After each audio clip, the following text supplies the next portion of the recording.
नमस्कार दोस्तों, आज हम बात करेंगे 1 जून 2025 को हुए एक बड़े ड्रोन अटैक के बारे में, जिसमें यूक्रेन ने रसिया के कई एयरबेस पर अटैक किया है।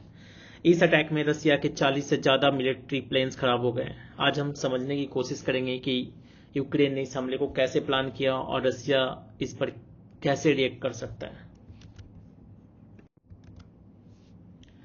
यूक्रेन ने इस ऑपरेशन का नाम दिया है स्पाइडर वेव। यह अटैक 18 महीने की प्लानिंग के बाद हुआ है। यूक्रेन ने अपने ड्रोन्स को छुपाने के लिए मोबाइल उड़ेन हाउस में रखा पहले, जिसे ट्रक से थ्रू रसिया के अंदर ले जाया गया है। फिर ड्रोन्स को रिमोटली कंट्रोल करके रसिया के स्ट्रेटेजिक एयरबेस को निशाना बनाया गया और उनके जो भी ट्रक्स थे उन्होंने ड्रोन को ऐसे जगहों पे प्लेस किया था जो कि उनके एयरबेस से काफ़ी नज़दीक थी, जिनसे कि उनको आसानी से कंट्रोल किया जा सके और आसानी से एयरबेस तक पहुंचाया जा सके। इस अटैक में रूस के 4 प्रमुख एयरबेस का नाम है ओलेन्या, टाइगिल्यो, इवानोवो और बेलाया।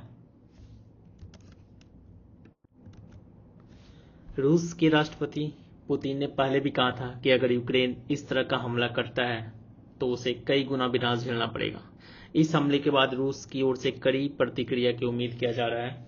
रूस यूक्रेन के सैन्य ठिकानों, एयर डिफेंस सिस्टम और रणनीतिक केंद्रों पर मिसाइल और ड्रोन हमले और तेज कर सकता है।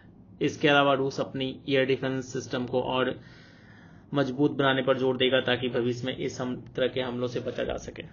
साथ ही रूस की सेना की एक्शन और कड़ा हो सकता है और वो आतंकवाद और घुसपैठ के रूप में इस हमले को कड़ा जवाब देने की घोषणा कर सकते हैं।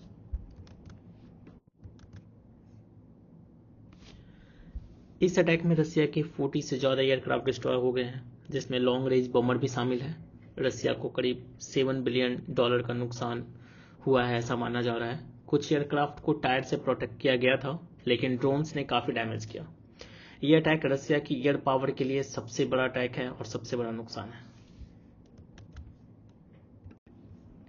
यूक्रेन अपने ऑपरेशन स्पाइडर वेब की प्लानिंग लास्ट 18 मंथ से कर रहा था और उसने इसको अंजाम देने के लिए पहले ड्रोन को छोटे छोटे वुडन हाउस में प्लेस किया और उस हाउस को उसने रसियन टेरिटरी से काफ़ी अंदर तक जाकर उसे रसियन एयर बेस के आसपास में प्लेस किया और इसके लिए उसने छोटे ट्रकों का यूज़ किया गया है।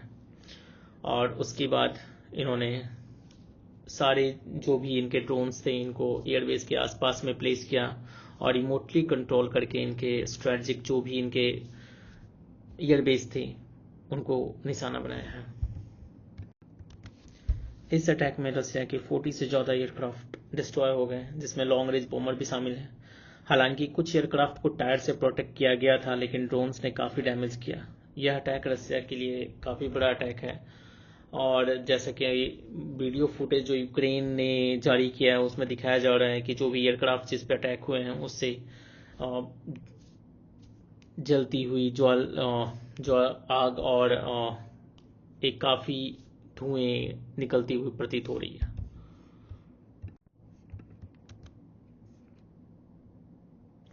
यह अटैक इस्तांबुल में होने वाली पीस टॉक के बिल्कुल पहले हुआ है, जिसकी वजह से पीस प्रोसेस को नुकसान पहुंचना तय है।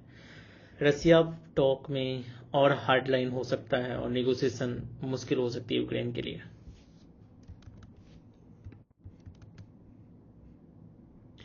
हालांकि यूक्रेन से खबर ये भी आ रही है कि उसने यूएस को अटैक से पहले इन्फॉर्म किया था, लेकिन यूएस के प्रेसिडेंट डोनाल्ड ट्रंप ने दोनों तरफ से शांति बनाए रखने की सलाह दी है और उन्होंने इस बात का भी खंडन किया है कि उन्हें कोई भी इन्फॉर्मेशन नहीं थी। उन्होंने कहा है कि अगर दोनों साइड पीस प्रोसेस में नहीं आते तो अमेरिका अपनी सपोर्ट कम कर सकता है। इस कॉन्फ्लिक्ट का ग्लोबल इम्पैक्ट भी हो रहा है।